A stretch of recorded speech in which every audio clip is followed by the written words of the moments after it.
Ça veut dire qu'il a fait combien? 27 ans. 27 ans où la promesse ne s'est pas encore accomplie. 27 ans de la vie. Dans 27 ans, un enfant grandit, il naît, il grandit, il se marie, il a des enfants. Mais David n'avait toujours pas la promesse. Beaucoup de gens ont reçu la promesse de Dieu, et parce que ça dure, ils ont abandonné. Et parfois, ce sont ceux-là même qui vont dire oh non, Dieu tarde. Moi, je préfère le monde parce que le monde, c'est du petit quota. Dieu tarde. Pourquoi il ne tarde pas? Il agit en son temps, au temps qu'il faut. Il accomplit sa promesse au temps qu'il faut. Et David, et si vous suivez la vie de David, vous allez voir comment cet homme a vécu. Il s'est caché dans des grottes parce qu'on cherchait à le tuer. Il a été rejeté, abandonné. Il a été méprisé. Il a vécu de manière terrible un jour alors que Saul cherchait à le tuer. Vous voyez, Saul prend toute une armée pour aller tuer un homme qui a servi l'Israël, qui a servi le peuple de Dieu, mais pour le tuer. Et Dieu livre Saul. À un certain moment, il est dans le combat, il a un grand besoin, il va dans une grotte pour avoir les grands besoins. Et là, il est seul. Il n'y a pas de militaires qui vont aller regarder dans la grotte. On a vu, la grotte est vide. Mais ils ne savent pas que David était devenu un grottier celui-là. Je vais dans les grottes, tu connaissais les entrées, les sorties des grottes. Tu maîtrisais les grottes. Parce que tu fais là. Il y a des moments où tu as des problèmes, mais tu maîtrises cette histoire-là. Parce que tu es dans la grotte, mais tu la maîtrises. Tu connais les entrées, les sorties. Et cet homme-là il vient se cacher pour faire les grands besoins. David regarde. Ceux qui sont avec David disent, regarde, c'est Dieu lui-même qui te donne. Il y a des gens qui vont te dire que c'est Dieu, mais ce n'est pas Dieu. Amen. Ce n'est pas Dieu. David était focus. David était là. Vous dites que c'est Dieu, mais moi, c'est pas Dieu. Je ne veux pas tuer. Je ne veux pas toucher à cet homme-là. Je ne veux pas toucher à l'homme de Dieu. David s'est approché, il a coupé. Et la Bible dit même quand il coupait la partie du manteau de Saul, son cœur battait. Pareil. Un homme vrai, un homme sincère, un homme fidèle, un homme qui craint Dieu. Nous devons de David. Son cœur battait, il a coupé, il s'est retiré, il est allé loin. Et là, quand il a fini de dire Saul, pourquoi est-ce que tu prends toute l'armée d'Israël pour venir combattre un vermisseau comme moi? Pourquoi? L'armée d'Israël, c'est pour combattre les Philistins, les Syriens. Pas moi. Il dit, David, mon fils, c'est toi. Il dit, oui, c'est moi.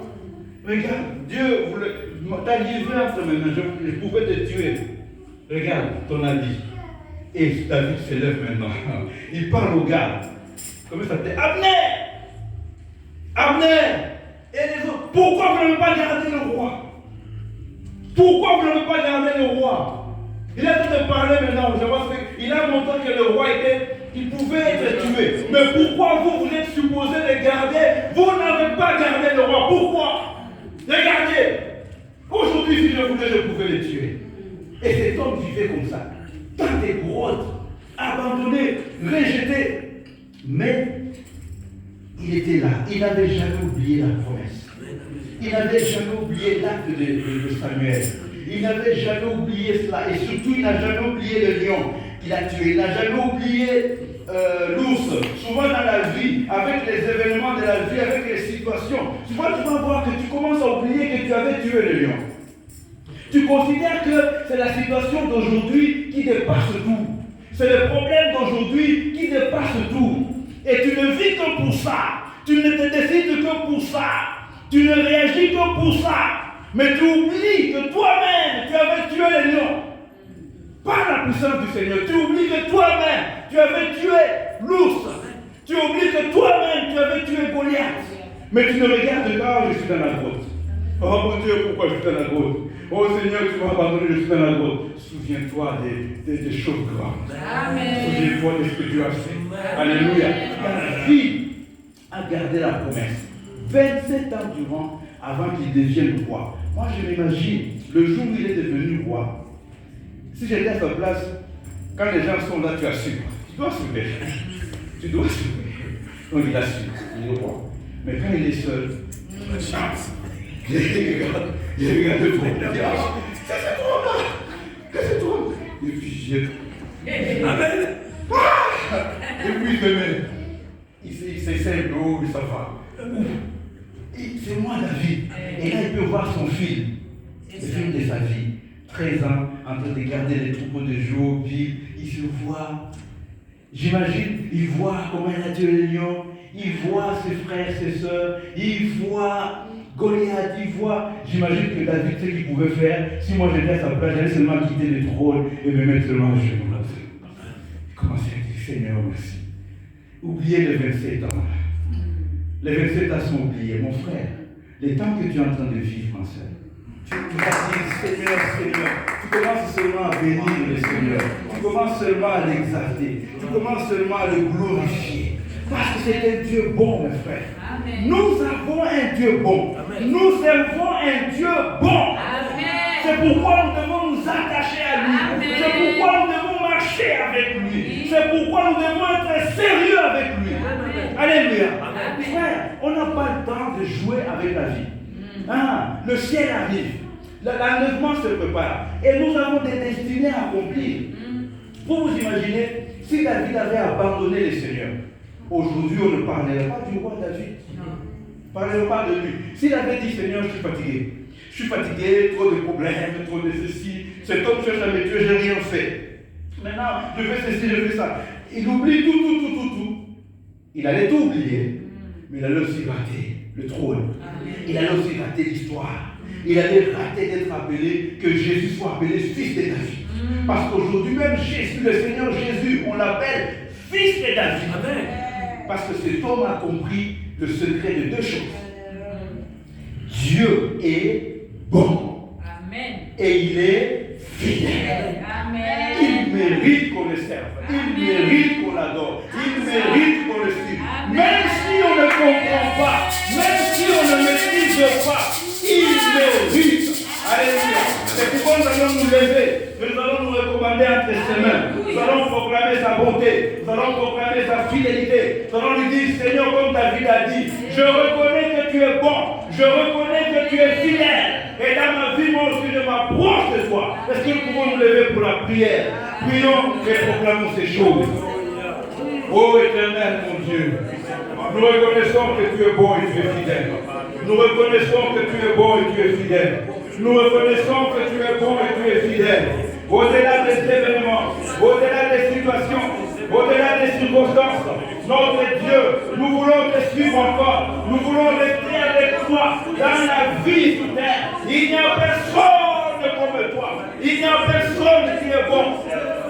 Il n'y a personne qui est bon comme toi, Seigneur. C'est toi, oh mon Dieu, qui nous accorde ta bonté.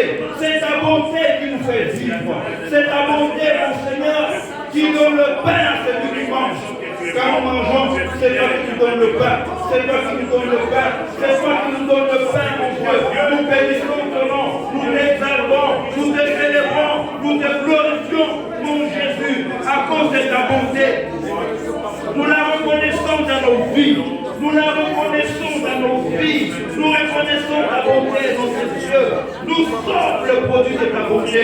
Nous sommes le produit de ta grâce. Nous sommes le produit de ta grâce. Oh Éternel, sois élevé, sois glorifié, sois magnifié, parce que tu es bon et fidèle. Tu n'abandonnes jamais. Tu n'abandonnes jamais. David a déclaré, mon père et ma mère m'abandonnent, mais l'Éternel me recueillera. Tu es le Dieu qui recueille ceux qui ont été abandonnés. Tu es le Dieu qui entoure ceux qui ont été rejetés. Tu es le Dieu, Seigneur, qui est présent quand il y a un vide, oh mon Dieu. Nous bénissons ton nom, Seigneur. Comme David, nous voulons proclamer ce matin que nous voulons venir encore et davantage nous humilier devant toi. Nous voulons venir encore et davantage, oh mon Dieu, mon roi, célébrer ton nom. Nous célébrerons ton nom. Nous proclamerons ta bonté. Nous proclamerons ta grâce. Notre Dieu est notre roi. Nul autre n'est comme toi. Dans les cieux, sur la terre, il n'y en a point. Oh, on n'en a pas vu dans la génération de nos pères. On n'en a pas vu dans notre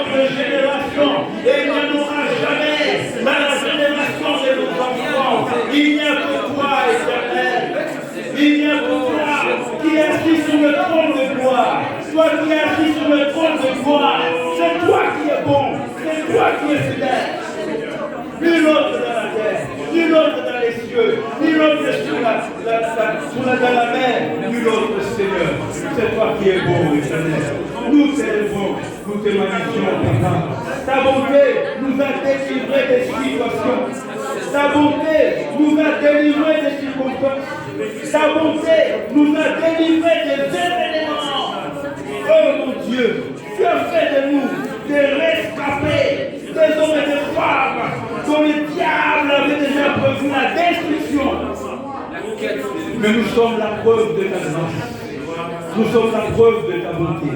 Nous sommes ceux et celles, Seigneur, qui vivent par ton amour. Béni soit ton Seigneur éternel. Nous t'exaltons, nous t'adorons, nous te glorifions à jamais, Seigneur. À jamais, mon Dieu. Car ta bonté vaut mieux que la vie.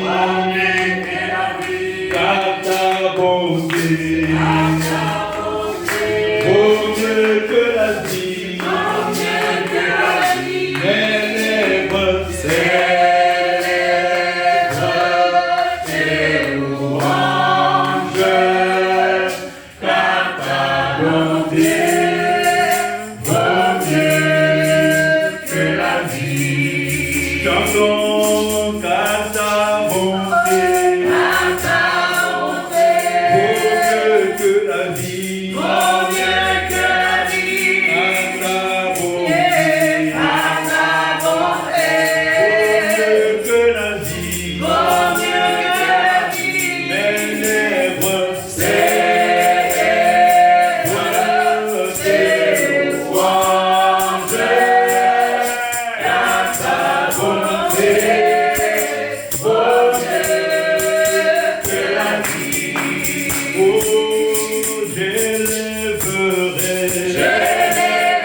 Béni soit ton nom, Seigneur.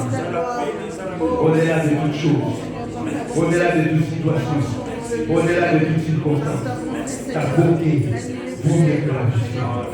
Reçois la gloire, reçois les honneurs, reçois la majesté à jamais, Seigneur.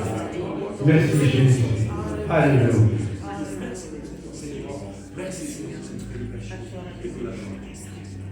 Amen. Amen. Amen.